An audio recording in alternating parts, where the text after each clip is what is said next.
11월 17일입니다. 사사기 8장 1절에서 21절까지 말씀, 기드온의 보복은 정당했는가? 라는 제목으로 말씀드립니다. 일단 기드온은 300명의 군대로 13만 5천 명을 무찌르는 엄청난 승리를 거두었죠. 패전병들은 요단강 동편 자기 원래 지역으로 도망을 갔습니다. 자, 이제 일단락된 것이죠. 하지만 그렇게 적군들을 내쫓은 후에 에브라임 지파가 기드온에게 항의합니다. 왜 우리를 부르지 않았습니까? 우리를 이렇게 푸대접할 수 있습니까? 전쟁 막상 할 때는 가만히 있던 그들이 이제 다 끝나고 나니까 그렇게 이제 와서 항의를 해요. 이것은 기드온이 전쟁 영웅으로 부각되는 것을 그들이 이제 싫어했기 때문에 그렇죠. 에브라임 지파가 원래 주도권을 잡고 있었었는데 기드온의 세력이 커지는 것을 이제 그들이 견제하기 위해서 그런 거죠. 기드온이 일단 갈등을 지혜롭게 잘 그들을 지켜 세워주면서 해결을 합니다. 공동체를 하나로 묶는 비결은 남을 나보다 낮게 여기는 마음으로 서로 섬기는 데 있는 것이죠. 그래서 기드온이 지혜롭게 잘 에브라임 지파를 이렇게 무마를 시켰습니다. 자, 기드온은 300명 군사와 함께 요단강을 건너서 계속적으로 추격합니다. 그래서 기드온의 군대는 지쳤어요. 숫곳에 이르렀을 때 그곳 사람들에게 우리에게 좀 먹을 빵을 주십시오. 나를 따르는 군인들이 지금 지쳤습니다. 그렇게 요청을 했어요. 그러면서 나는 미디안의 두 왕 세바와 살문나를 지금 추격하고 있습니다. 다 동족들입니다. 숫곳 사람들. 갓지파에 속한 사람들이라. 그래서 지금 적군 두 왕 세바와 살문나를 추격하고 있으니까 좀 빵떡을 주십시오. 하면 사실은 당연히 그 요청을 받아들여야 되는 거죠. 그런데 그곳의 지도자들은 거절합니다. 오히려 비아냥거립니다. 당신들이 세바와 살문나를 이길 수 있겠어? 이런 식으로요. 그들의 입장에서는 아직 전쟁이 아직 끝나지 않은 상황이기 때문에 혹시라도 기드온의 군대가 300명밖에 안 오는 거 보니까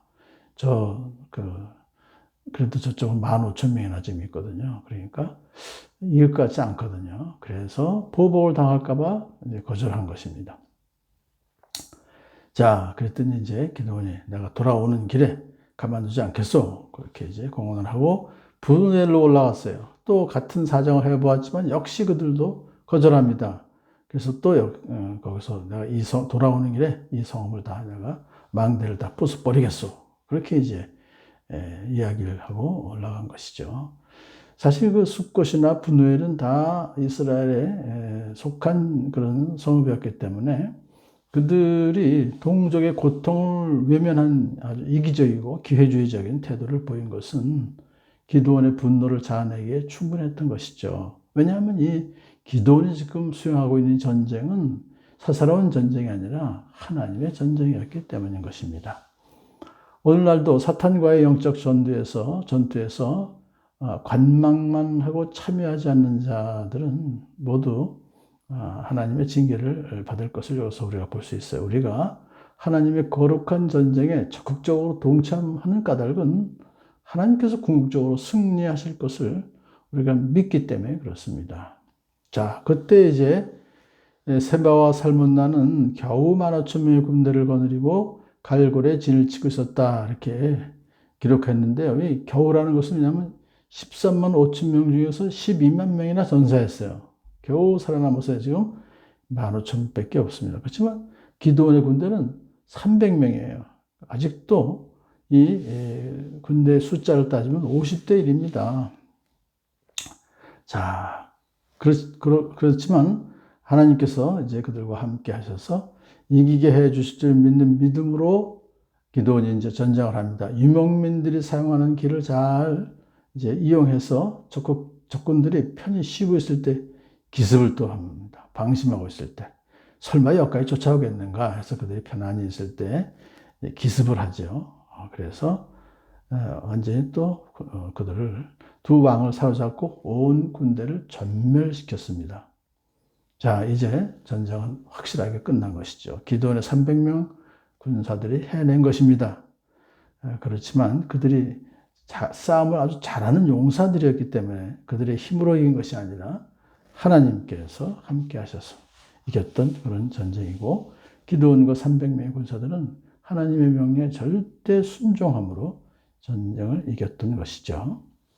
자, 돌아오는 길에 이제 숫곳 사람들 한 사람에게서 숫곳 지도자 70명의 명단을 받습니다.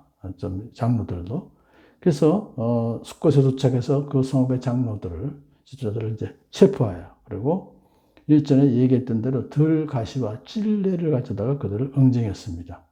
또 분우엘도 돌아오는 길에 가서 망대도 헐고 그 성읍 사람들을 죽였습니다. 이렇게 기드온이 숫곳 사람들과 분우엘 사람들을 응징했던 것은 그들의 죄에 대한 징계였습니다. 기드온이 그들에게 내린 징벌은 사사로운 개인적인 악한 감정에서 비롯된 것이 아니라 하나님의 성전에 참여하지 않고 오히려 기드온과 300명을 조롱한 죄에 대한 징계로서 뚜렷한 대의 명분이 있었던 것입니다.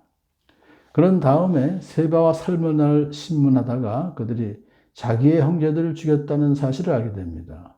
기드온이 그래서 말합니다. 그들은, 너희들이 죽인 그 사람들은 바로 나의 어머니에게서 난 형제들이다. 주님 살아계심을 두고 맹세하지만 너희가 그들을 살려주기만 했어도 내가 너희를 죽이지는 않을 것이다. 그 얘기는 뭡니까? 이제 내가 너희를 죽인다 이거죠. 자, 기드온이 그들을 죽일 근거로 자기를, 형제들을 죽였다는 사실을 이렇게 얘기하는 것이죠. 하지만 이것이 과연 정당한 그런 보복인가라고 하는 질문을 우리가 던질 수가 있죠. 하지만은 일단 사람은 하나님의 형상대로 지음받았으니 누구든지 사람을 죽인 자는 죽임을 당할 것이다 라는 창세기 9장 6절의 말씀이 기억이 납니다.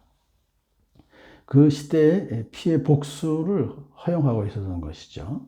또 전쟁에서의 일어난 일에 대해서 살인이라고 하는 것은 또한 이것이 살인죄에 해당하는 것이 아니라 전쟁을 하기 위한, 상대방을 죽이지 않으면 내가 죽기 때문에 이제 그렇게 하는 것이고, 이 두 왕을 죽였다는 것은 앞으로 이들이 살아있어서 또 화근이 될 것을 미연에 방지하는 그런 것이기도 하지요. 그러므로 기드온의 이러한 보복 행위는 사사로운 감정에서 비롯된 것이 아니라 공의의 심판을 가하는 행위로 이것을 봐야 된다 하는 것입니다. 기드온은 맏아들 예델에게 그들을 죽이라고 명령합니다. 그런데 아직 그가 어리고 두려워서 칼을 뽑지 못하였어요. 그러자 두 왕이 기드온에게 사나이 대장부답게 네가 직접 우리를 쳐라. 기왕 죽을 바에는 그 기드온에게 죽임 당하는 것이 덜 수치스럽다고 여겼기 때문에 그렇죠. 그러자 기드온이 직접 두 왕을 죽였습니다. 근데 문제가 생겼습니다. 기드온이 그들의 타던 낙타의 목에서 초승달 모양의 장식을 떼어가졌어요. 그가 큰 실수를 한 것입니다. 그 장식은 절대 권력자를 상징하는 것이기도 하지만 또한 월신 숭배, 달, 초승달 모양이니까 달을 숭배하는 우상 숭배의 표징이었던 것이죠. 이것은 기드온이 하나님의 계명을 지키지 않은 것입니다. 신명기 7장 5절에 그들의 제단을 헐고 석상을 부수고 우상들을 불살르십시오.